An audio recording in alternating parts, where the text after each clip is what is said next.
What's happening, everybody? It's me, your resident supervillain, Mr. J. Washington, here with another one-on-one with the supervillain. And no, the background looks different. It will for maybe two of these, but it is what it is. I'll get into it, why it's happening, whatever. But for those who may be new, who just found out about the channel or whatever, and it's like, yo, I see a lot of these. What this is I sit down with members of my Patreon, my supervillain squad, those who are at the $25 tier. They support me that much, and so show my support back. We sit down for once a month for at least an hour, and we talk about whatever it is they want to talk about. And these conversations have been exhilarating, to say the least. They've been informative, they've been educational, they've been fun, and I love having them. And I love having them with my next guest. She's amazing. We have a discussion about wrestling, and I'm hoping we're going to talk about it some more because I need to talk to somebody about all the bullshit I've been seeing because my heart needs to understand what's going on. Everybody give it up for Jolene. What's happening? Hey, not much. Just dealing with some house issues. That sucks. Yeah. That sucks. I'm just dealing with a bunch of BS where it comes to my roommate and all back home. I'm not even at home right now. I'm in Chicago. I actually got away to take a mental break, and she started fucking with me while I'm here. And I'm like, yo, do you literally wait till I get away to do this? Oof. Sorry to hear that. You know what I'm saying? Like, so yeah, I'm just really dealing with that. And like me wanting to move has been a thing consistently. But of course, with the pandemic, you can't find too many places and not too many people are showing places, which is understandable. At the same time, people are leaving California. So you would think it would be more available. Then you would think it should be cheaper. But a lot of places have not dropped any rent. Or if they do, what they do is like, we got a first month special where you pay maybe $1,100-1,200 to move in, but the regular rent is damn near a house mortgage, like $1,500-1,600, if not more. And so that's been a struggle, but I've been dealing with that. And that was one of the things that just, really has been fucking with me for most of the day, but I'm gonna get through it. Cause of course I enjoy these, especially doing these with you. Cause we get to talk about wrestling and a lot of other crazy shit. I mean, cause at first we started talking about all the craziness of the world with politics and all that bullshit, but now we're gonna move on and let's talk about this world of wrestling. And I was finding myself watching AEW on Wednesday, and because I watched the previous Wednesday, then I watched this Wednesday because I wanted to see how they follow up everything with the Kenny Omega thing and him going to Impact and blase. I watch it and I'm utterly disappointed. Yeah, like that wasn't really the disappointing aspect for me. I'm not just talking about that. I'm just talking about I'm using that as the reason to tune back in. I'm talking about in general. Oh yeah, I think this was a disappointing follow-up to the previous week for sure. Like especially last time I talked about like how little they used their women's division. And the previous 2 weeks things were looking up. They were having multiple stories advanced. This week I think one second. Let me. The camera dropped because I'm not using the same camera, so I can hear you. But there it goes. Okay. All right. This week they announced Abaddon would be in action. Okay, and as expected, it was a bit of the match was 1 minute and 10 seconds long. That was their only women's match for this week. They didn't follow up with Britt Baker and Thunder Rosa like they had been the previous couple weeks. Hikaru Shida came out, and she's the women's champion, so one would theoretically expect to see her, but she had less screen time than Kenny Omega's dancing broom women. So like, and then on top of that, like, I wish I could because it's frustrating. I get it. Yeah, and like they've had like a month or so ago, I mean, they've had the Will Ty Conte join the Dark Order, which they just keep pulling back on advancing that story. Well, I think it's because of the Dark Order itself. I'll be honest with you. I think the Dark Order itself is losing steam. And I think it's because Brody might be out with an injury, but like they're pushing John Silver, which I understand. Like he has become like so entertaining for a lot of people, right? And I've liked him for ever since like I first saw him on the Indies, and like seeing him like get to break out and do more and more is great. But like the Colt Cabana thing, I guess he's just full Dark Order now because he's out there doing the hand thing and during the entrances. And like now they tried the thing with Dustin Rhodes, which there was no build up to that. It's just all of a sudden, hey, Dustin, become B7. Yeah, I was like, what? Like I understand that Cody clearly has a love of WCW because his father was so invested in WCW. But a lot of people in this day and age don't have that frame of reference. And there's like, I didn't have cable for most of my life growing up, so I didn't see a lot of WCW. Like when I finally went back and watched was like when I eventually got the network. Yeah. And like some great stuff is great. Sting is amazing. He's incredible. And I get that. And like I understand why people don't have the same frame of reference of why Sting is so like important, but also Sting got injured real bad, and I worry for him because he is up there in age. He's 6. So here's my thing: when I wasn't watching it I wasn't watching the full episode the previous week. All of a sudden, I forgot what I was doing. All of a sudden, I look on my phone and I just see Sting. I'm looking down Twitter. And I was like, oh, Lord, please tell me Steve Borden has not appeared in AEW. And by the time I, logged onto the site that I watched to check the TV, he was there. And I was like, 61-year-old Steve Borden has just debuted in AEW. And then somebody was like, oh, he could be in a managerial role. I said, here's the problem. Sting's gimmick is not a managerial gimmick. Yeah, like Sting, the one thing that I think, like, I can see he's in better shape than some other 60-year-old, but he had a really bad injury in his match with Seth Rollins. Like, well, you got to remember, Edge changed the game for neck injuries. It's true. Edge changed the game. Also, while we're still in a pandemic, Sting in a cinematic match, give me that easily. Like, he'd be perfect for that. Because I was hoping we got that with him and Taker. I would love a cinematic him and Taker match. This way, we don't have to see two old dudes embarrass themselves in the ring, to be quite honest, because Taker has done that recently, and he's even spoken on it. So you don't want two old dudes to embarrass themselves, but then you also don't want either one to get hurt. But now it's like, come on, man, what are you going to do with this?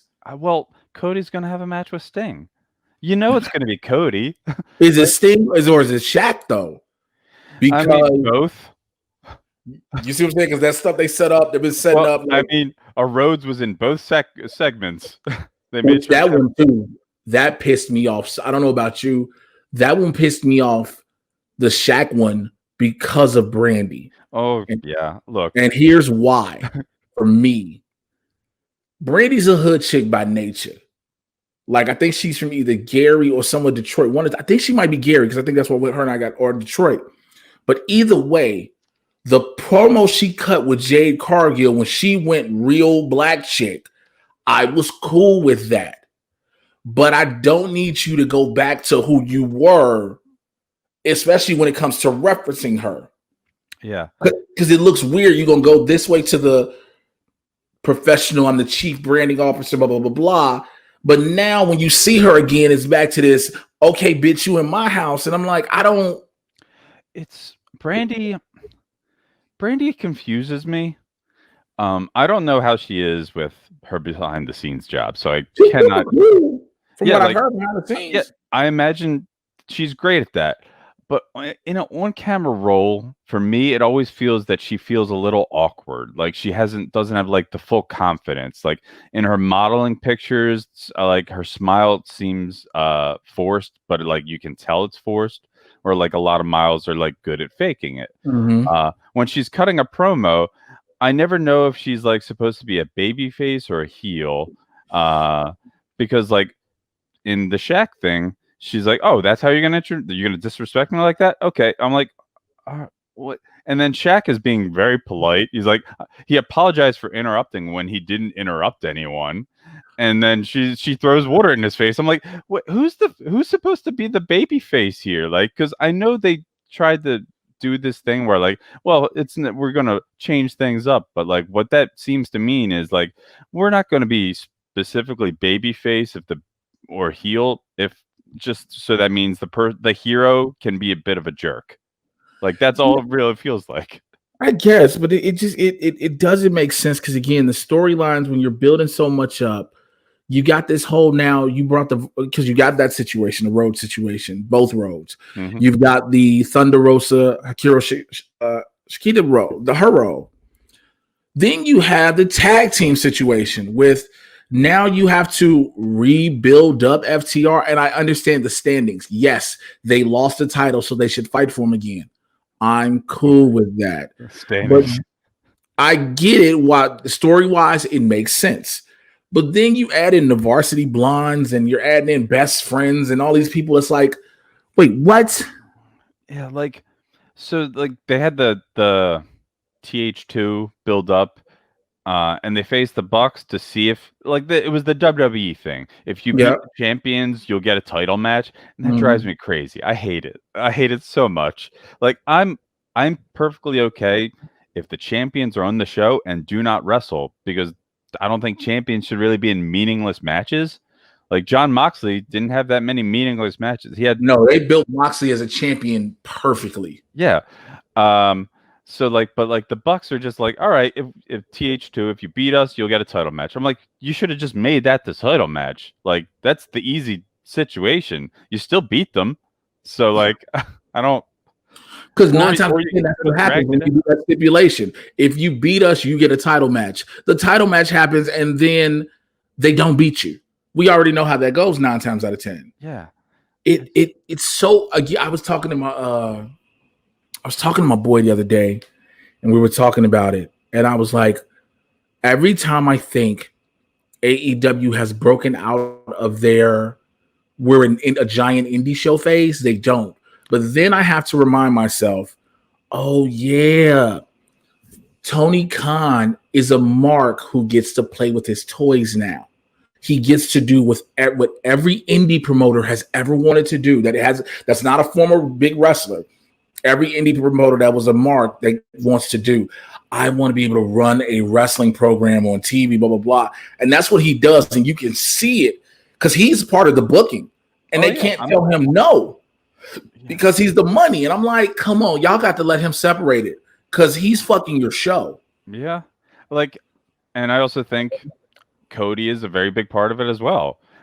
And Cody, despite, his possible proclaimed disdain for his time in WWE, he is born and bred WWE.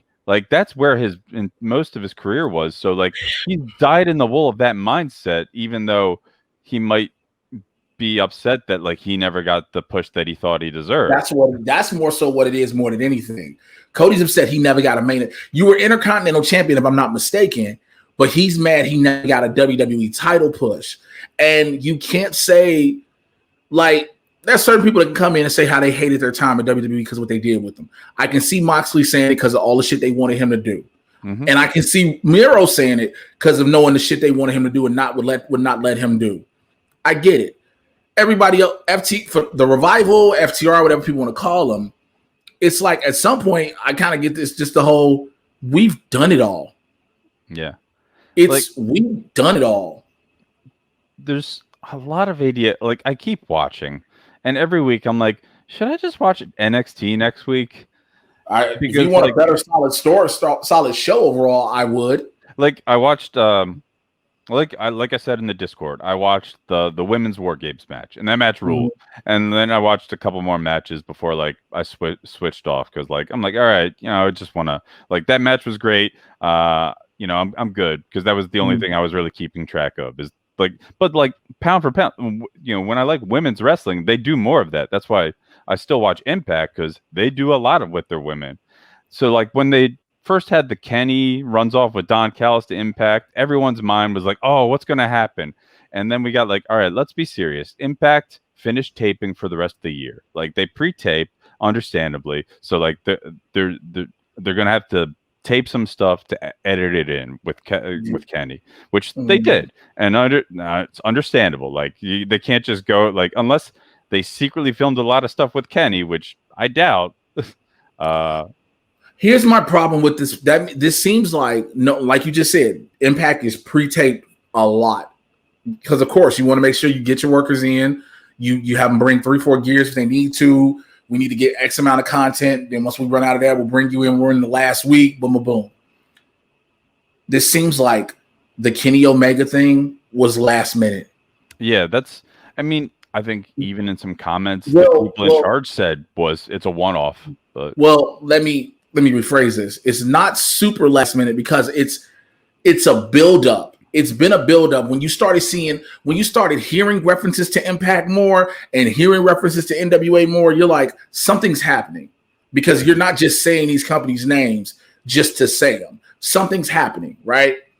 Then you give Kenny the title. Perfect. The only way the reason they shouldn't have done it yet is because you still have Rich Swann as the champ going up against Chris Bay tonight as we tape this. Mm-hmm. It doesn't work if he doesn't approach either one of them. It makes no sense. So if you didn't do that, now you're like, okay, so depending on the outcome or whatever, but again, Final Destination, if I'm not mistaken, has been taped, or they might be doing it live. Total Resolution, excuse me. And it's like, okay, then if Total Resolution is live, Kenny Omega needs to be there. Well, he can't, because AAA is tonight. And he's got to do AAA. Yeah, he's defending the AAA title tonight. See what I'm saying? So, like, somebody didn't plan this out well. Well, like, yeah. I mean, like you said, it feels last minute, like a one-off favor. I don't know all the details. Like, the belief is Callis' contract is coming to an end, and he'll probably end up being Kenny's manager in AEW. And I'm fine with that. Don Callis is an amazing manager. Like, he's very good at talking. I'm good with that, but the problem is, if that's all you're gonna do, this Impact thing isn't needed. Yeah, like seeing on Twitter a lot of the wrestlers that work for both companies excited for possible matchups was like, man, if none of this happens, not only are they possibly going to be disappointed, all the fans that got their hopes up, like a lot of disappointment will happen. Because again, AEW's were, and what I think they didn't want to do, and this is my thought process. If I'm one of the producers and agents in the back who are majority former WWE guys, got to make sure I clarify that. My thought is, we don't want this to end up like the Invasion angle. Oh yeah, agreed. Because everybody's thinking, well, damn, shouldn't people show up here and show up there? And it's like, then you get the Invasion angle, and it's not an invasion. Oh yeah, I never want to. Invasion angles never work unless the invaders win. Like, that's the only way like a story can go someplace interesting. If the invaders win, like, oh, what's going to happen? What does this mean? But like, oh, they came in, but we just beat them off. I'm like, okay, doesn't make any sense. Yeah. So like, then you have that. Go ahead. I'm sorry. What I want is just like cross promotional stuff is great, but just have like the North are bad guys. So like, people want North versus FTR, but that's bad guy versus bad guy. So it should be like North and FTR teaming up against the Young Bucks and like the Motor City Machine Guns. Like the good guys should team with the good guys. Yep. It's so weird. Yeah, a friend of mine pitched an amazing idea, specifically to use the women's division, because Impact does great with their women's division. It would be, I remember one aspect of it, but like, Su Yung and Deonna Purrazzo are dealing with problems right now. Hikaru Shida is dealing with Abaddon right now. So you got the two spooky, like the spooky people, and the two like normal people. Even though like Deonna is the heel and Hikaru is the face, but then also at the same time, Susie, Su Young's alternate, not evil personality, introduces her friend Abby, who is clearly Abaddon, not in the makeup. Meanwhile, Rosemary says, "Oh my God, Bunny, you're alive!" And Bunny's like, "I don't know you. Who are you?" Because Bunny, separate personality, and like there's so many things like this could work, but But again, it becomes a whole big cross pay-per-view, and again, the problem is the Kenny Omega situation shows you how much a problem this can be, because you have some other wrestlers who are allowed to work other companies who may hold titles, or if they don't hold titles, they're part of major storylines that may potentially run. That those promotions may run when you decide you want to put this big on, this big thing together. And then it also sucks because Triple H right after War Games was like, "Yeah, we give me up for cross promotion. Don't do this. Don't do that. Don't do that, Hunter. Don't do this." It makes sense that AEW and it makes sense that NWA and Impact would definitely cross promote because like they are lower in the food chain. Yes, AEW sure because they're still lower than WWE. Like they just have TV on cable. Yep. yeah, like it's just like figuring out how to do it is the hard part. And it's been working sort of with NWA. It's been confusing with NWA because the NWA. Well, that's the thing that's confusing over there right now. Yeah, like because I don't know if they are this other thing that's just airing on pay-per-view. I can't remember the name of it, but like a lot of their titles are defended on this show. But like the NWA women's titles sort of become AEW's secondary women's title. You've noticed that too, because the way they're using Serena Deeb is like we got our AEW women's champion and the NWA women's champion. And again, it's like I think it's to keep. I think again it's the beneficiary being NWA. Because remember, unless you are an NWA fan looking for NWA when they were doing Power once a week on YouTube, you weren't really finding them. Yeah. So now, or you really didn't know. So now what you do is hopefully you bring guys over via the women's division. Mm-hmm. You bring it over to the NWA, and then you can build on the other product. We'll see. Again, it's just like it's really you want the best for it. Yeah. You want for this to work. The company as far as AEW, but it's like, man, come on, y'all keep making stupid decisions. Yeah, it's like, I don't know. Like, all right, they rushed through Young Bucks versus TH2. Now it looks like they're going up against the Acclaimed is going to be challenging because they've been like winning all these matches on Dark, which I used to love AEW Dark, but now it's 2 hours long or more, and it should not be. It should not be. Again, what they're doing is, well, the reason being is they're trying to prove to TNT they can have a Thunder. Yeah. So they're trying to use the time to build up on Dark, which it could have still just been an hour, and that's fine. Yeah, like they could tape all these matches, but they don't have to air them all at the same day. Like cut them up, edit them, spread them out. Like as I said in the Discord, I came to the realization recently that I think my favorite wrestling shows were all an hour long. NWA Power, it was an hour long. Originally, AEW Dark was an hour. Mm-hmm. NXT back in the day was an hour. Mm-hmm. And Lucha Underground, all an hour. And they were all pre-taped in an hour. I'm like, thank you. I love this. Well, I think it's when you have 2 hours opens the door for advertisers. Again, this is the business. This is the business major in me. I get it. I don't love it, but I get it. Well, I think I'm fine with, and here's the problem with AEW Dark and where it sounds hypocritical on my part. Because I'm like, I'm fine with 2 hours if it's 2 hours of wrestling. And then you get 2 hours of wrestling and you're like, this is too much. You know what I'm saying? But I think I can have 2 hours if it's one 15-minute match here, one 20-minute match here, 30-minute match here, a 15-minute here. I don't need 12 to 28 to 10-minute matches. You know what I'm saying? Yeah. And they added like Britt Baker has a waiting room segment, which has been like the first week, Rocky, the follow-up, the following 2 weeks, great. This past week was like good, but also confusing because there's like, and now musical guest Marco Stunt. And Marco is apparently a very good guitarist and singer. But like I expected there to be an attack or something, and no, he just plays his song, and that's how it ended. I'm like, speaking of people playing songs, you heard Elias is supposed to be getting a new gimmick. Oh, I did not.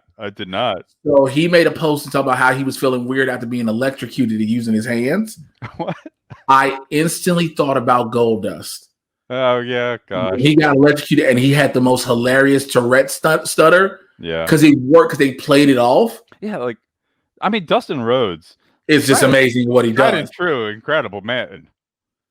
But, again, that brings me to WWE. Like, NXT is NXT.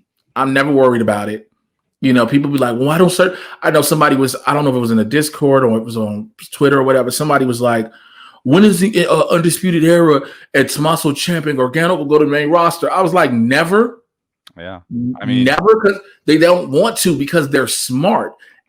Tommaso don't want to because he knows when they go back on the road, he don't want to do that schedule, which I don't blame him. B, if you're the Undisputed Era and you see, and you're smart, you're like, if we go up, it's a wrap for us. Mm-hmm. Because the Undisputed Era won't be a thing anymore. Yeah, like, as Vince McMahon will look at them and see they're small. Like, they're smaller than most people. Most of the Vince McMahon ideal for bad guys. Yep. Or good guys even, really. Yeah. Good. But then people will go, well, what about Daniel Bryan? And what about CM Punk? They are bigger than those four. Yeah. People forget that those four are tiny. I mean, like, and literally, people have asked to go back to NXT. And, like, so I'm like, yeah, I can understand it. Like, why would you want to go up when, like, you see so many people like, let's send me back?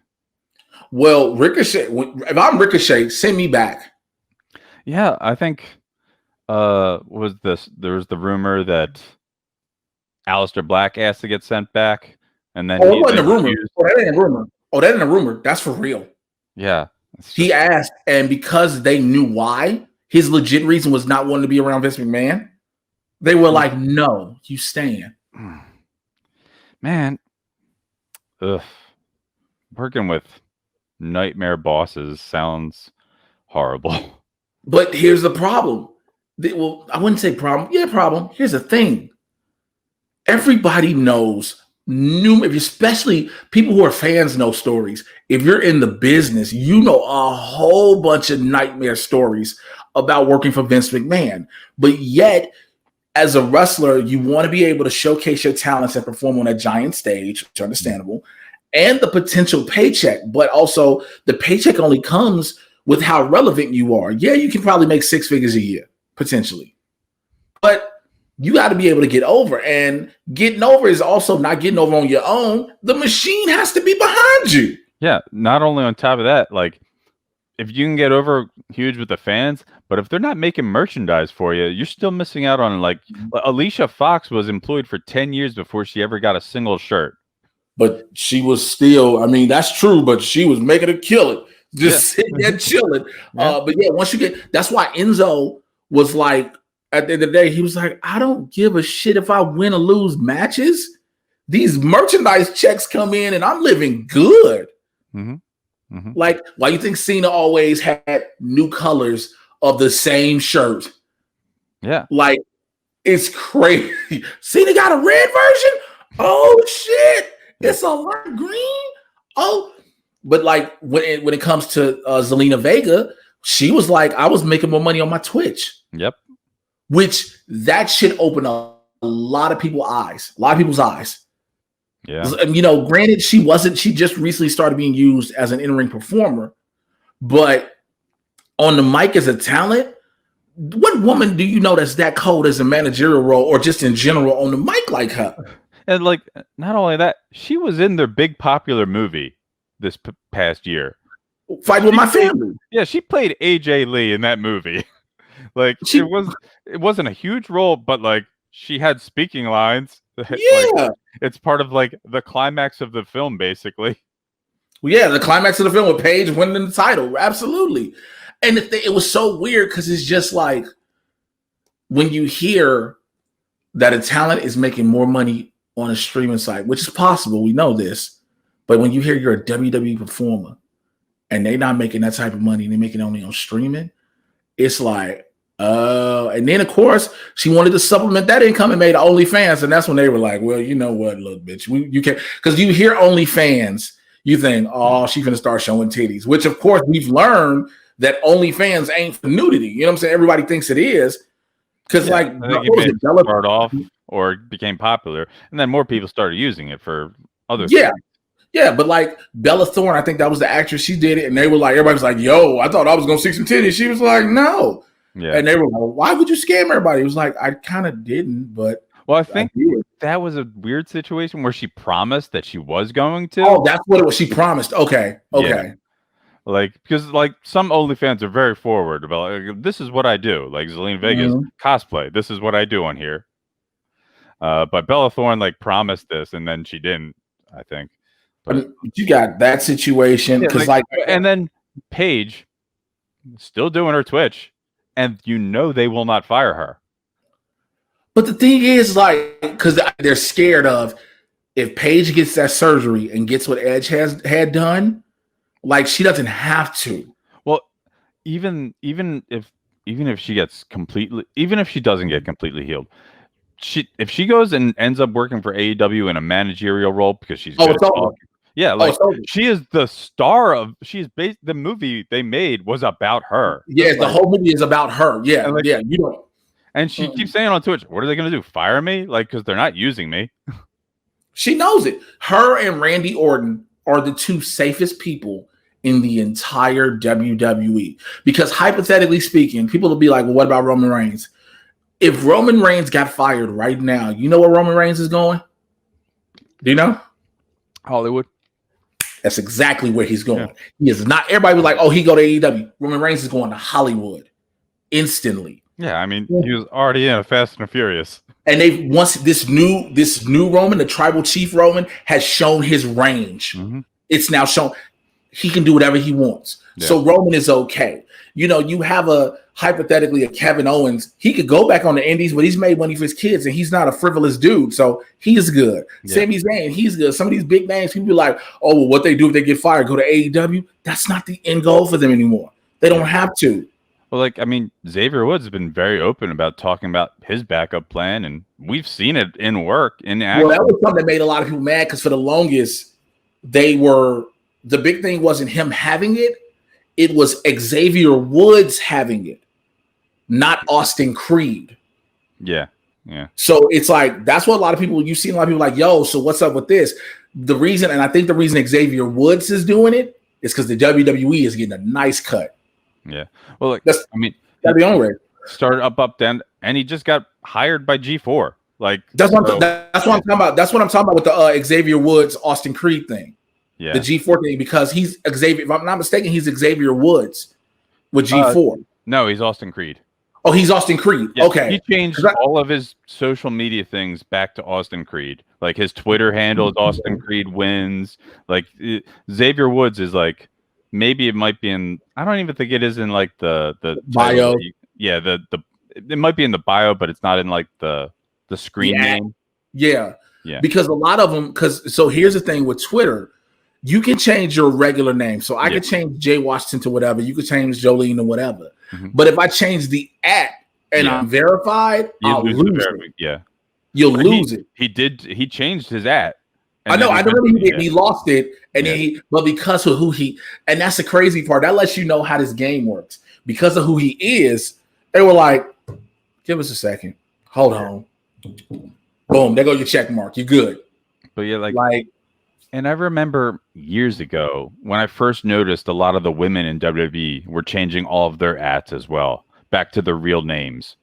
Like it was like Becky Lynch was Rebecca Quinn all of a sudden. I'm like, "Oh, what does this mean?" And people got suspicious, like, "Oh, are they leaving?" But no, they didn't. Like what it is somebody told them, somebody talked to them and said, "Here's the thing: as long anything you have that's WWE related, they can use against you as saying they own that.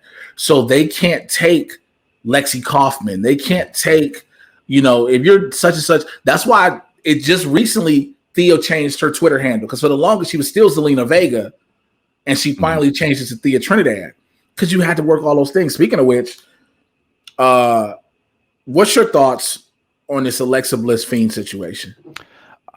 I haven't been super, like I said, I don't watch WWE as much.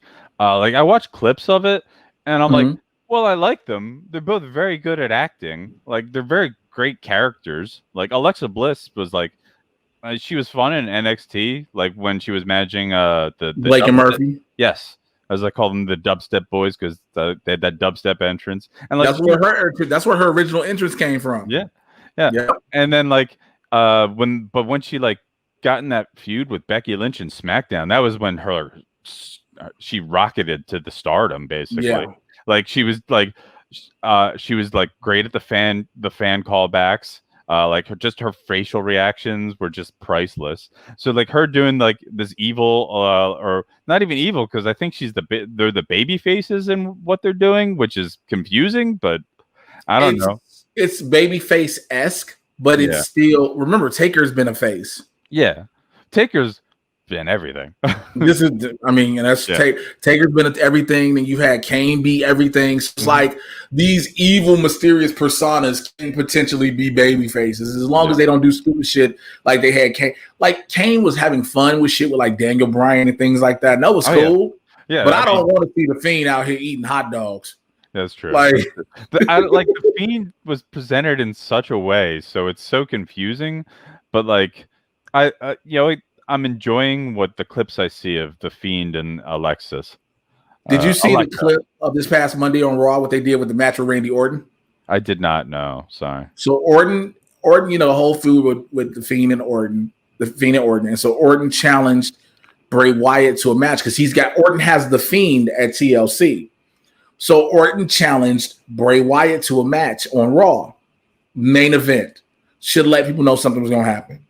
Match happens. Match is a pretty decent match. Because, of course, the story is always Bray Wyatt is vicious, but he's not as super vicious until he taps into the Fiend thing. Out of nowhere, the lights start to do that dropout. Then all of a sudden, Orton hits the RKO. Boom. When the ref is coming, lights cut out completely, cuts back up with the red. Orton is covering the Fiend. He's no longer covering Bray Wyatt. Yeah, He's covering it's not the legal participant. Well, no. It's the thing that it's still Bray Wyatt, but it's a joke in my head. But he changed. And I'm like, oh, everybody was like pre-recorded. I'm like, yeah, it's pre-recorded, but it was a dope way to set it up. Yeah, it's perfect with camera shots, angles, and everything to have it set up perfectly where as soon as the lights come back, when we cut to the next clip, there goes the Fiend. Yeah, like stuff like that is why I love pre-record. Lucha Underground showed me the things you could do with wrestling, and pre-taping and like treating it like more cinematic wise. Well, also, there was other problems with Lucha Underground, like the heart was still so good of it. Did you ever watch like the older, like maybe the first 4 or 5 years of SmackDown when it started? When it first started on UPN? Yeah, because that was my first for being able since the 80s being able to watch wrestling. So it was everything on SmackDown was pre-taped. Yep. Back then, and so I remember hearing because like that's when there wasn't any social media at the time, like big social media, but. I remember hearing one of the things that let me know about stuff being pre-recorded because I was a fan of the business. I don't think I had been in the business just yet. When it was Taker and Nathan Jones, and it was something with them, and they had to redo a spot over. And every time I hear that in my head now, I'm like, The Undertaker had to redo a whole spot. Oh, yeah. That was anybody else is okay. And that was a while into SmackDown, too, because Nathan Jones was around when I was in college. Yeah, living on my junior or senior years. That was like 2003 or 4. And I'm like, Nathan, I mean, like saying Nathan Jones or anybody, Rock, Austin, anybody had to redo a spot. It's something you can see is those people, the characters are who they are. Yeah. But to hear The Undertaker, that character that held so much mystique, that had to redo a spot, that Nathan Jones also was that fucking terrible that they were going to book him at WrestleMania, and the last minute was like, no. Yeah. They made it a quick tag match, right? No, made it a handicap match. Oh, I knew there was more than just 2 people at that point. Yeah, because it was Taker versus Big Show and A-Train, I think it was. Yeah, okay. Because it was supposed to be Taker and Nathan Jones. I think this was Nathan Jones, but he did one. I think this is the story and regarding him, but they did an Australia tour, and he's just like, I'm not going back. I'm staying here. That's what I'm saying. Yeah, I respect that so much. He's like, what are they gonna do? What are they gonna do? I'm good. You know what? Hey, mate, I'm gonna go down the street. What's down the street? Home. Yeah. What you gonna do when you go home? I'm staying. I'm good. And like, but I'd rather them do that before they fire me. But if they fired him anyway, again, at that time, he's Nathan Jones. He's still this monster. Yeah. Other places would have been like, yo, you want to make a quick 1,000, 1,200? Then he went into acting. He's been acting for a while. But it's like he's barely noticeable in some things. Like him and Luther Reigns. Luther Reigns has been in a lot of shit. But it was him, and more recently the other one half of TMDK or whatever their NXT name was, TM61. The Mighty Don't Kneel. It was like the two Australian boys. And Oh the one yeah, was like, okay, yeah, I'm yeah. going home. Yeah, I'm going home. Well, because again, you get. I think the thing is now people are more. This generation Yeah. of wrestlers in general, when they realize the end goal is WWE, of course, but then when you realize it's not what you thought it was going to be behind the scenes, you thought it was just, yeah, I got a producer, I talk out a match, I do this, boom, we go to work, that's it. Yeah. And it takes a while for you just to have that ease, and even if you do, it still can be a headache. And if you think about it, you look at some people who like, I don't have anything else, so that's why they're still there. Yeah. Like a lot of people who got fired and released when Kurt Hawkins and what the fuck was his other name? Kurt Hawkins and Zack Ryder. See, that's how quick I forgot their names. But it's like, if you're not wrestling on TV, I mean, yeah, Hawkins is over in Impact, but it's like, what else are you gonna do? Ryder can go and be on an internet personality if he wants to. Yeah. Especially the timing of when they were released in the middle of a pandemic. Oh, I think that, like, you know, again, some figured out a way. Again, that's why I give Miro a lot of credit for. You know, he played it all, which we got to give him more props than he deserves. He doesn't get, because everybody just was like, he going to AEW, and he was like, man, listen, I'm done with wrestling. He said it so adamantly clear. It was just like, playing Twitch and playing games on Twitch. Like having his best life with his gorgeous wife and just playing video games on Twitch. And like, understandable. If you don't need to do it, you don't do it. You don't have to do it. Like if you want to do it, that's fine. That's great. Like, I support you. But that lets you know how much money Tony Khan has. Yeah, seriously. I mean, just throw some of that money to some established female names, and I will stop yelling at you. So here's the deal with that. So that's what it was. My buddy and I were doing a wrestling podcast Wednesday night. Now I remember when I'm having these discussions. Someone asked the question. They're giving out a whole bunch of contracts to male indie talent and established talent, but they're not doing women talent. Why is that? Because as soon as the pandemic is over, all of the Japanese talent is coming back. Yep. But like, yes, I understand that. But like, you still keep hiring all these male indie talent, and you're also going to be using some Japanese male talent. Like, you still have to deal with the Thunderhearts, SEMA, T-Hawk. Not as much though. Those won't be as frequent, because those will be, to them, it's so fucked up to say. To them, it's easier to squeak in, if you will, the women and feed them in. The dudes, you got a lot of set programs. And yeah, of course, you have to have programs that don't involve a title, that don't involve shit, that just are good programs and good feuds, which wrestling is, I will forever say this, wrestling is sorely missing that. Just good feuds with nothing at stake but pride. Yeah. And so, agreed.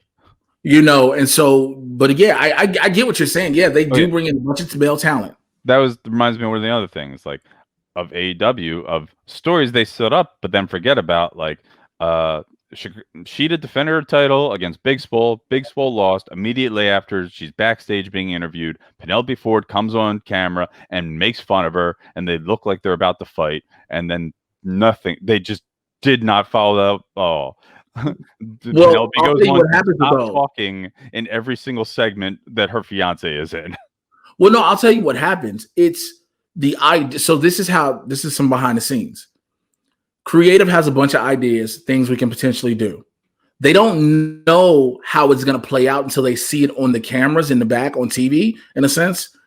It's when they see it, creative, the producers and creative are like, this doesn't connect with them. It's not even the crowd. Well, if it doesn't connect with them, they dismiss it. That's why myself and a lot of friends have a feeling that no women's match connects with Tony Khan or Cody Rhodes. Like, outside. I believe that with Tony. I believe that's to my heart with Tony Khan. Yeah. Like, we make the joke, hey, Tony, name 5 women. Like, do you know any women? Not even 5 women wrestlers, 5 women. Yeah, like, because he talks about how he can name every match from ECW. I'm like, I doubt he can name any single jazz match from ECW. Like, you know what jazz is, right? You used her in a women's the first women casino battle royale for the women. You didn't hire her. You also had Mercedes Martinez. You didn't hire her. You had a lot of known women. You didn't hire any of them. And now Mercedes is in WWE. I mean, I think she's also dealing with a family situation. Like she was going to be in Retribution. Yeah, she's a mom. She got shit she got to deal with. So they're like, okay, baby girl. Go. Yeah. Well, shit, look, I think that for Mercedes Martinez, who's a super sweet person, I think for Mercedes, that was the best thing that could happen, so to speak, because I think they're tired of Retribution and they finna end it. Well, I think they were tired of that the night they debuted. Well, the problem was Retribution could have kept working. The biggest issue started with Retribution when they had T-Bar, Dominic Dijakovic say they gave us contracts. It's so good. Why? Why? It doesn't make. Where's the logic? It's none. It made no sense because then they, of course, we all understand it. Fans, workers, everybody understand. Yeah, their wrestlers is going to build to stuff, but you don't sit there and say they gave us contracts, and it's like that takes away everything of what y'all were. Because the best thing about y'all was coming in sporadic, out of nowhere, fucking shit up, and then leaving. And the camera angles they were doing, the wild camera angles for them and everything, that's what made Retribution work. You still could have added Mustafa Ali and had that whole situation. You still could have done that. But then it's like, we got contracts. We're going to be drafted. Why would either brand want to draft these people that want to destroy their brand? The logic is so it's very confusing. Then when Mia Yim lost her mask, I was like, first of all, that lets them know they never had her do any type of test runs with the mask. Yeah. Well, I remember, I think it was T-Bar, like one of his first match. He's constantly adjusting his match. Like, props to you. I'm like, this is going to fall off.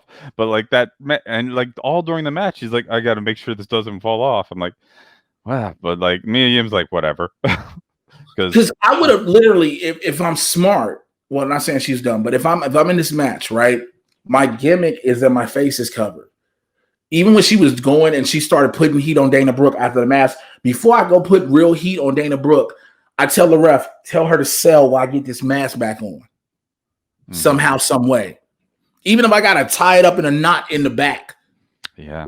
You know what I'm saying? Because you finished the whole match without your mask. And I know this was Vince McMahon's call in the back. I know it was. Do not say that's Mia Yim. Because everything in my heart on that desk would have been like, ain't that Mia Yim?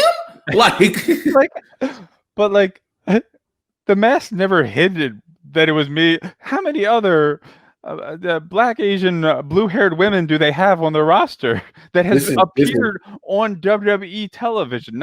She wasn't only ever on NXT. She was on Raw or SmackDown before.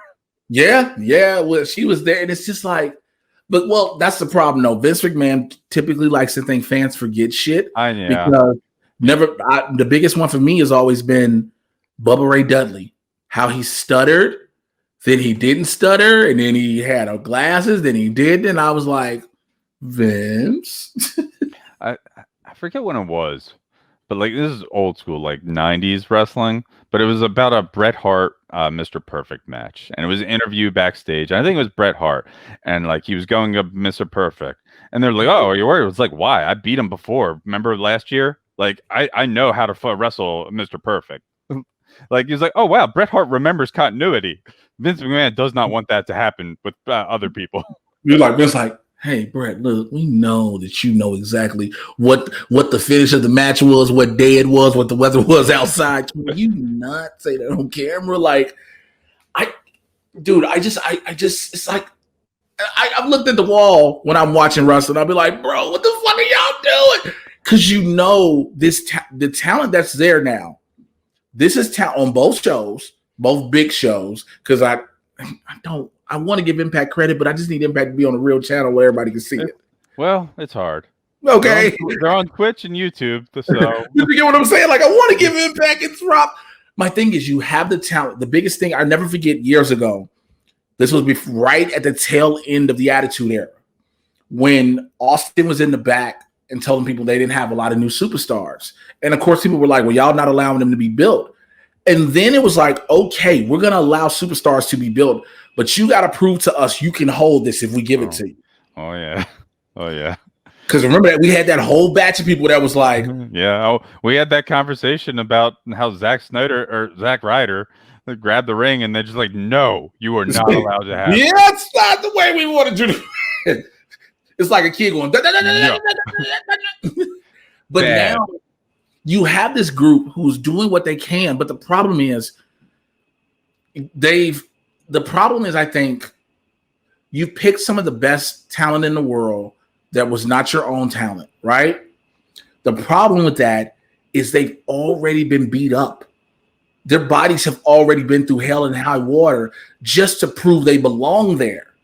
Now, before the pandemic, you got them on the road 200 some odd days a year. Yeah. A conversation that came up last week in another wrestling Discord of mine was, is the Performance Center successful? For the people that have been trained there from start to finish, how many successes have there been? Yes. Women, yes. How many? Okay, that's what I was going to say. The women, I think the women are what you hold it off of. I can't think of any dudes. I can't think of dudes. Baron Corbin. I can think of Baron Corbin. Corbin is a PC dude. Elias was Indies beforehand. I know that. He was? Not like long, but I'm pretty sure he did some Indies beforehand. I'll tell you, people don't want to admit it, but I can tell you who it is. Secondly, Velveteen Dream. Yeah, I know he did some Indies, but he was on. I remember his first seeing on Tough Enough, but then they didn't choose him. Then he did some Indies. Then they brought him back and trained. Yeah, as much as people feel in these stories and things that have been corroborated, proven, or not proven, or whatever the case in the legal matter, he's a PC success story. So, yes. Definitely, but like he was again the NXT ceiling. Oh, so we're talking about going to the main roster and I'd say Big E, but he predates the Performance Center. Like Seth Rollins, because he was at FCW. He was there early NXT. He was there early NXT was also predates the Performance Center, right? Because it was Full Sail. Even if you go back to when it was a segment, so NXT predates the Performance Center. It's like it's just become easier for a lot of them to just hire guys off the indies. Like, all right, because before it used to be like, we don't want indie guys because it's, we've got our own style. It's too hard. But now they realize, no, it's way easier to convince people to change their style to our style. And for the women, it seems to be like, we're just going to retrain them, or we can easily train them up. Damn, you really got me thinking, because I don't think there is anybody dude-wise. Yeah, like all I can think of is Baron Corbin. Damn, he is. What was that? Maybe Otis. Yeah, I don't know about his past. Otis is just a power lifter. Yeah. He was a pro power lifter. Otis is another. Otis and Baron Corbin are two complete WWE PC products brought up to the spotlight, both of it which have had what you thought was going to be it taken away from them. Yeah. It's crazy. Vince was so high on Otis. It's crazy. There's new rumor that I read of Vince wanting people to go back.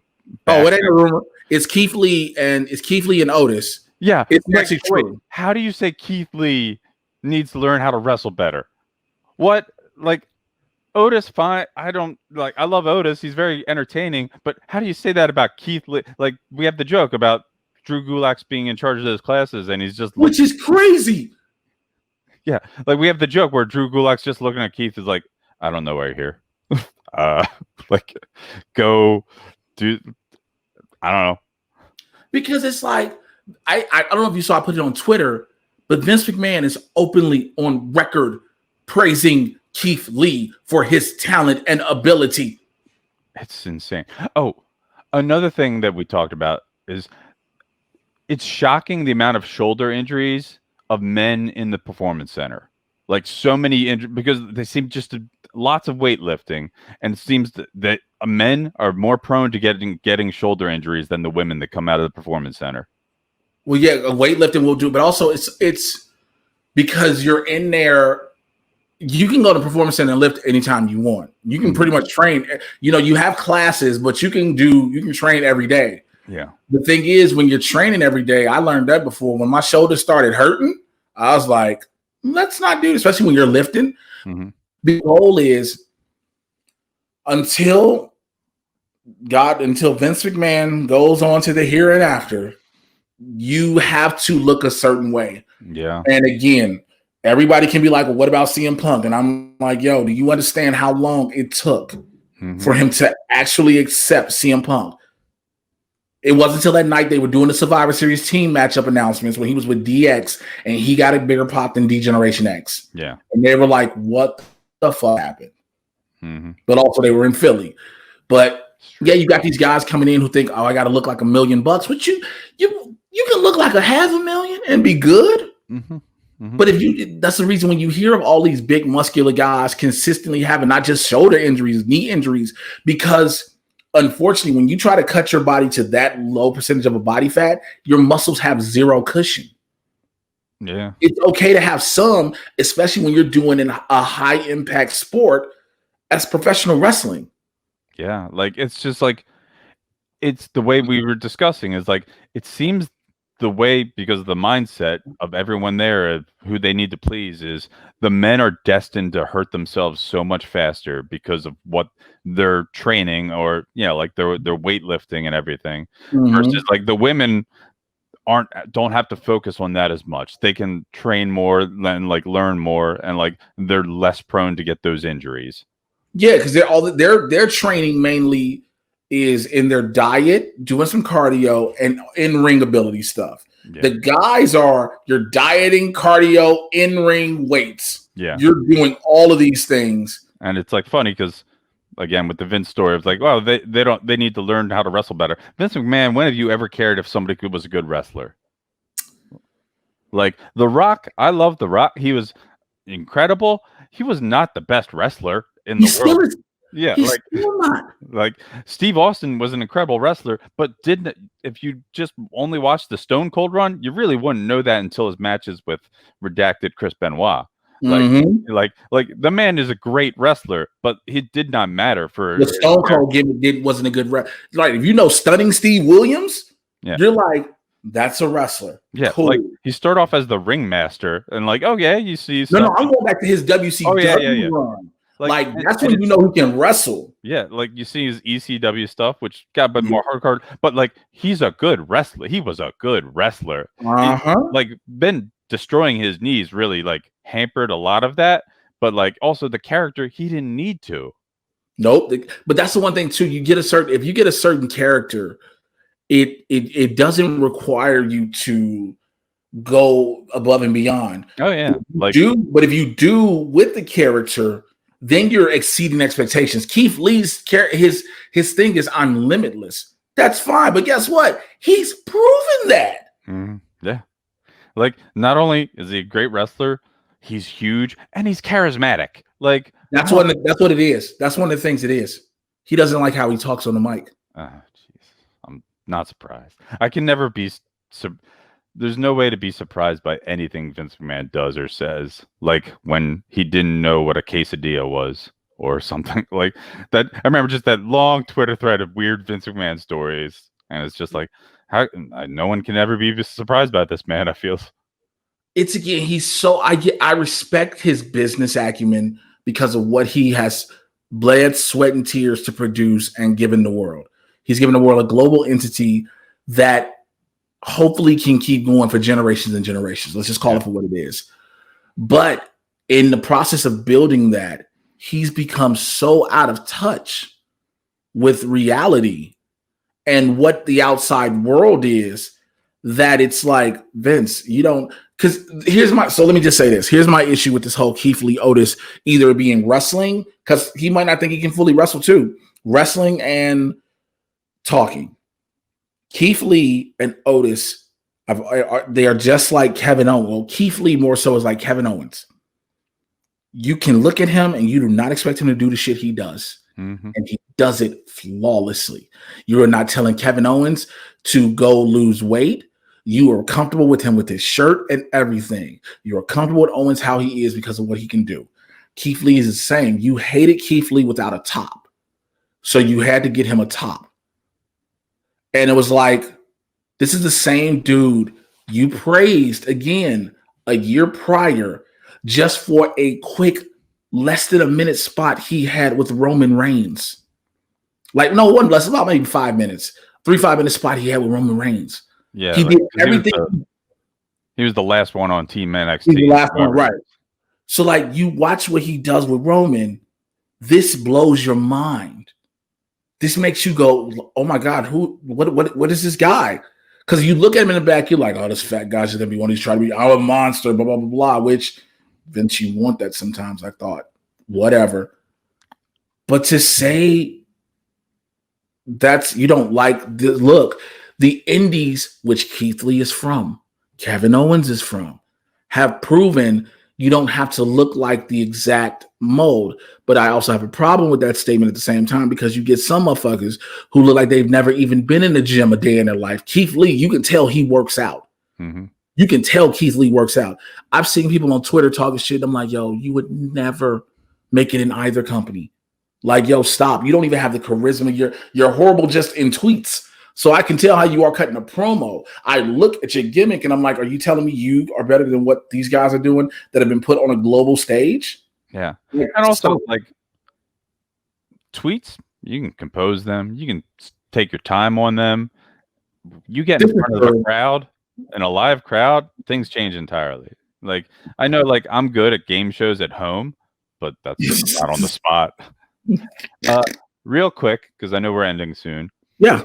The Disney of it. So I started watching it after Blurs for a minute. I forgot it was happening. Yeah, it was like 4 hours plus. Right. I came in after, like, this was after, because the Star Wars announcements were happening during Blurs. Yeah. So then I watched when they started announcing the Pixar and the Walt Disney movies, and I both still was like, God damn. And then they got to Marvel. Yeah.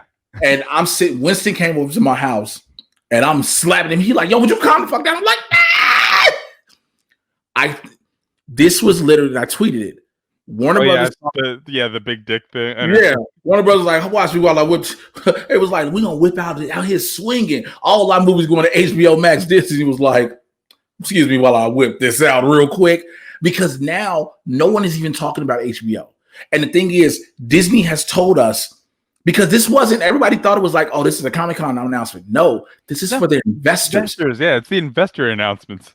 Right. But this like, is plenty of reporters are like, I mean, of course you will, but this is for the investors. And so people were like, oh, they just did this. I was like, yo, this is for the people who put money into them. Mm-hmm. Again, one of the calls they took afterwards was from Bank of America. Yeah. And so all the Marvel stuff I'm so excited for. I still wish they would just put Black Widow on Disney Plus, but like I can't control it. So we'll see how the world is at that time. And I think this is what it is.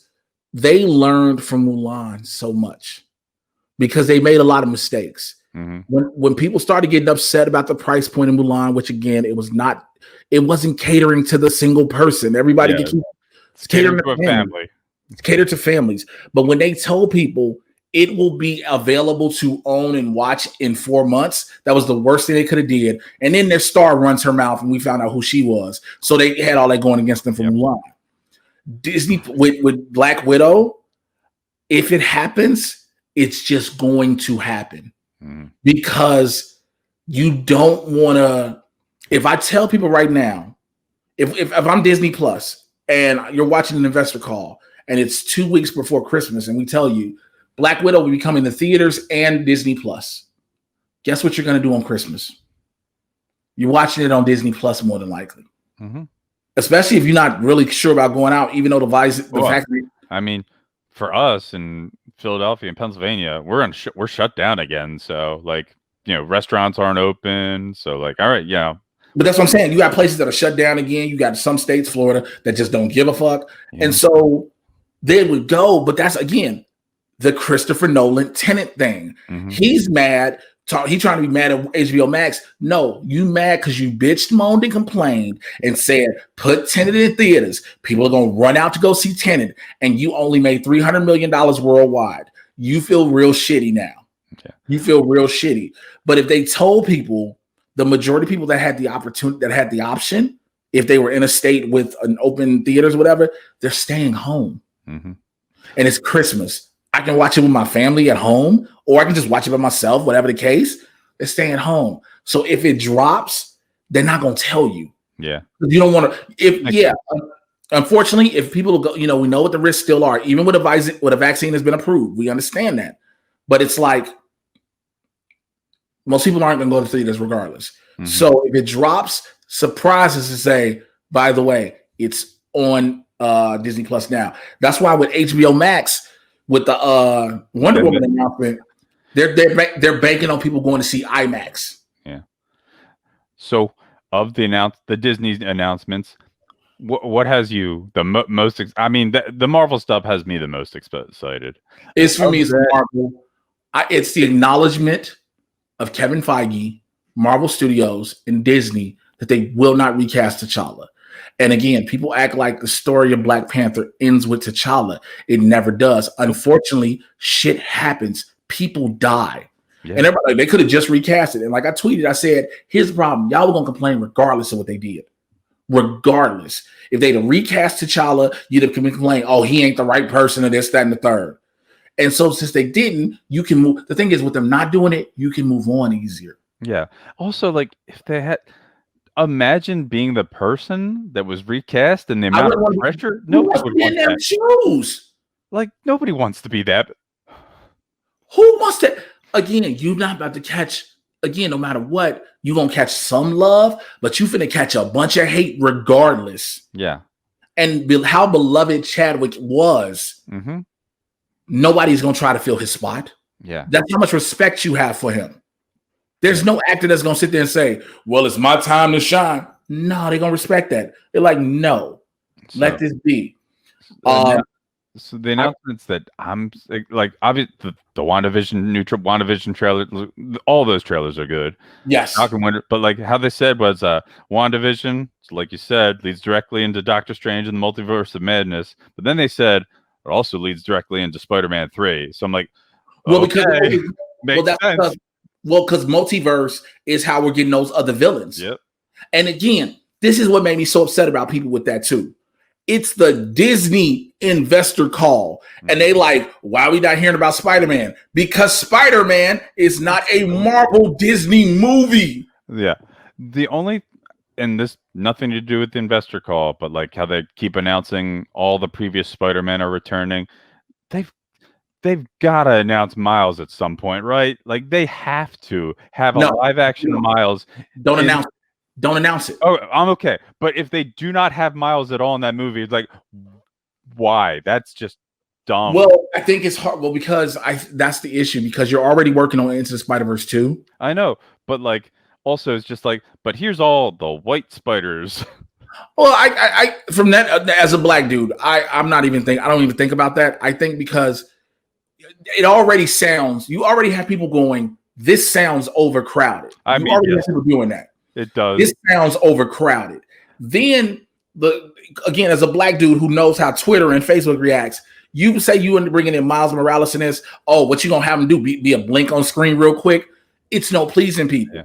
Leave him out of this unless you are literally going to, unless Sony's plan, and they don't tell nobody, is to set him up going forward. Yeah.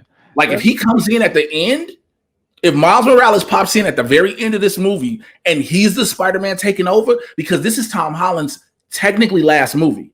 He's not signed on to do Spider-Man anything else. This is the end of his 6th deal. Mm-hmm. If Miles Morales if you want to do some smart, have him come through whatever is the portal last out or whatever you do it, and him be the one, or he be in that same New York Tom Holland is in on Earth 616, and then let him take over the franchise. That's what you like. Who are you? Like he'd be like, hey, who are you, kid? What's your name? Miles. Boom. Everybody would lose their shit. You never say nothing, never announce it. Just let them say, what's your name? Little black Puerto Rican kid. What's your name, kid? Miles. Brain explodes. That's pretty good. You see what I'm saying? Brain explodes. But yeah. everybody's already like, yo, which again, as you hear Jamie Foxx is back, you hear Alfred Molina. You hear that Garfield and Kirsten Dunst might sign on. Tobey Maguire is already quote unquote set to appear in. Emma Stone might be appearing too, right? Emma Stone. So of course, everybody's like, "Oh man, what's this gonna be?" I'm like, "Yo, y'all think everybody's gonna be in every part of this fucking movie?" Oh God, no! Like what? It made me so mad when people were sitting there like, "Oh, they're just crowding." I was like, "Yo, y'all not fucking get it?" So that actually raises another question, but I know the answer is entirely.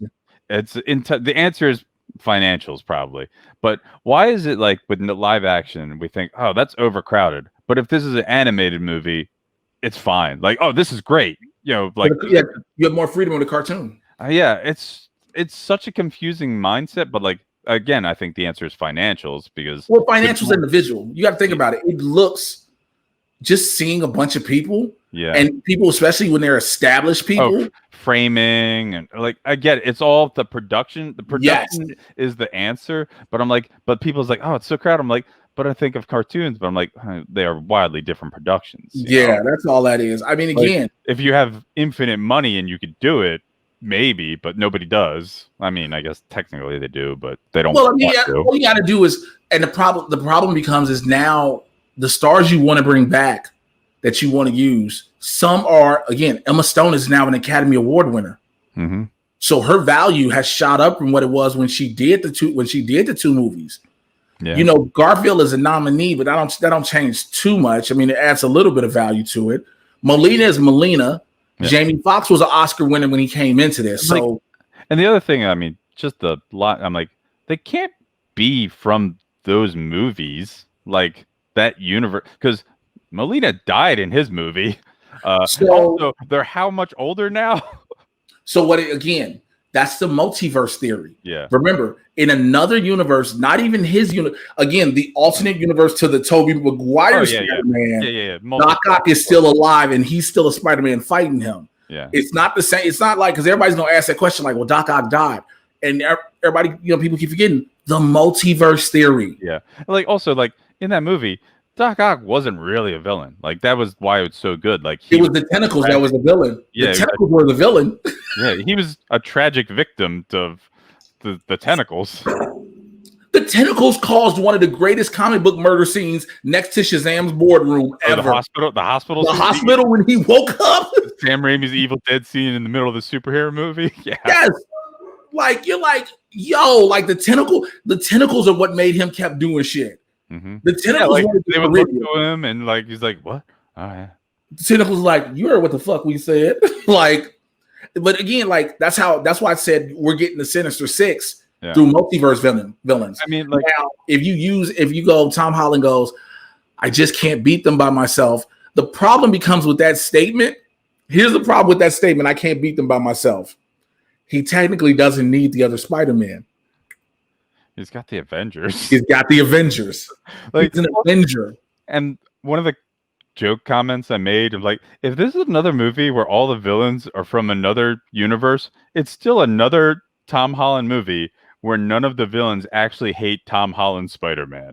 They're enemies with some other Spider-Man. they just hate Spider-Man, and so they don't know who he is under it. Yeah. But also, it's just funny because like the previous two movies, like we talked, and there's like they were Tony Stark villains. Spider-Man just happened to be there. He just happened to be in the middle of this.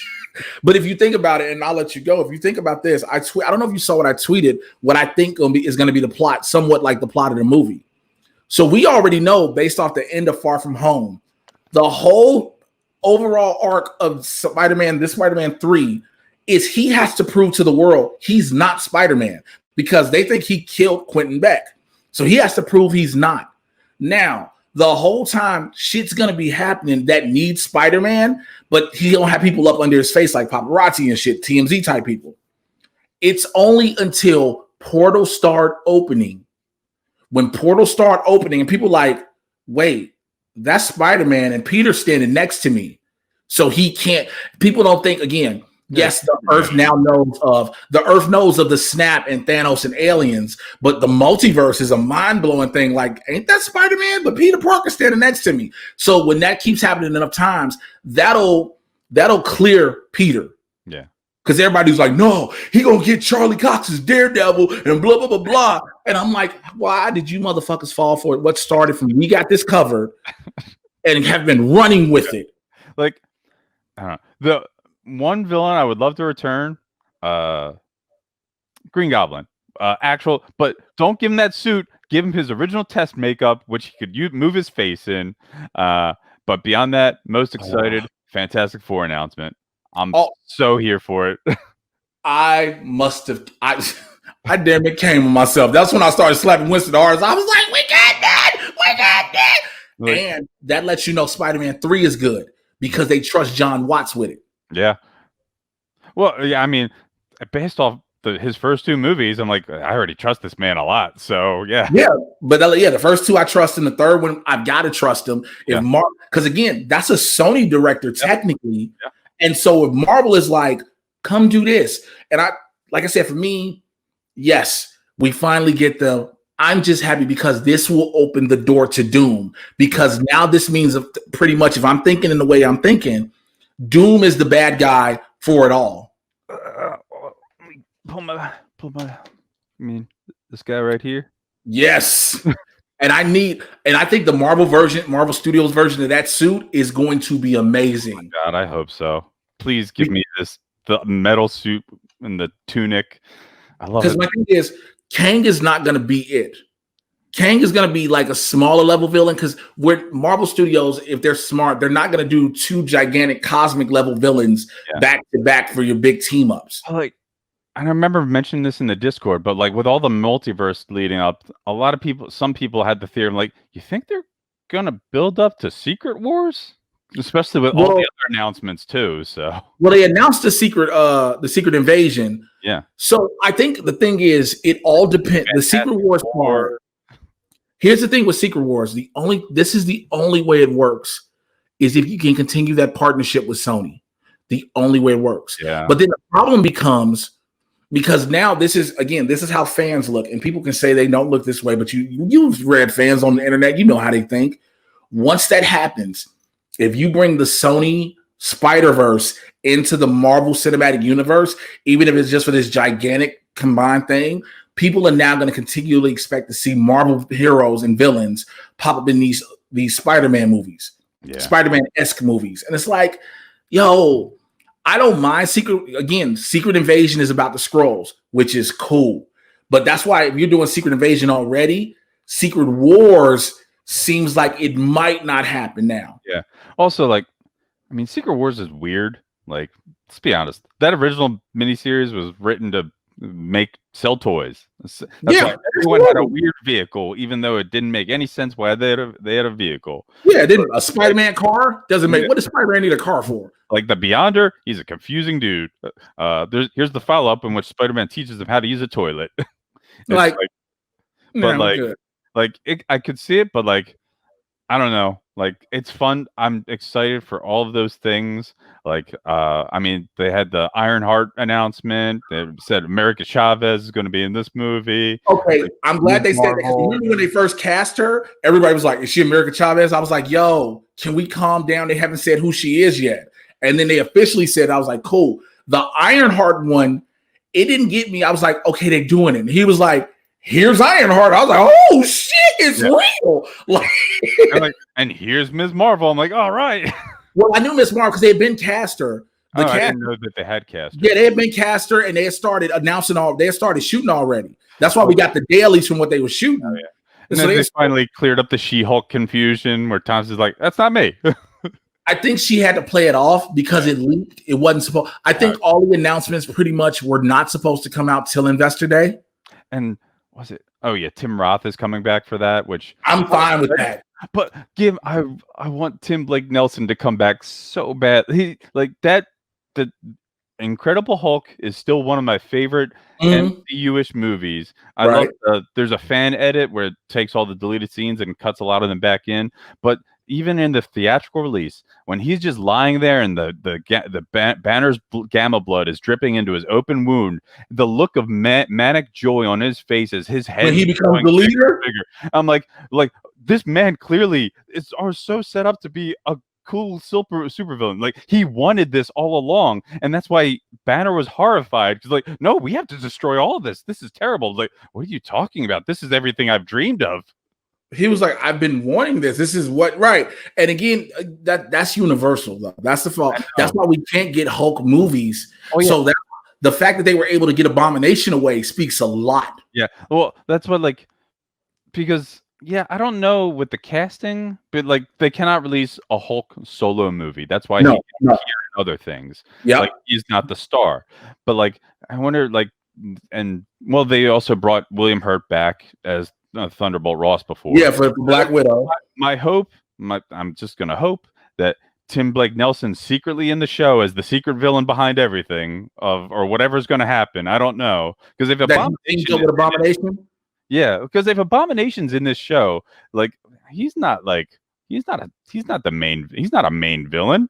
No, he's a goon. He's a strong ass goon. Yeah. That's what he is. That's why, like, Leader and Abomination together. He's manipulating the strings. But then you start getting all them extra. Because again, with She-Hulk, the Hulk. Well, also a major thing is, in one of her arcs, the Dan Slott run, she had to defend the Leader in court. Like, the Leader hired her law firm, and she was forced to defend him.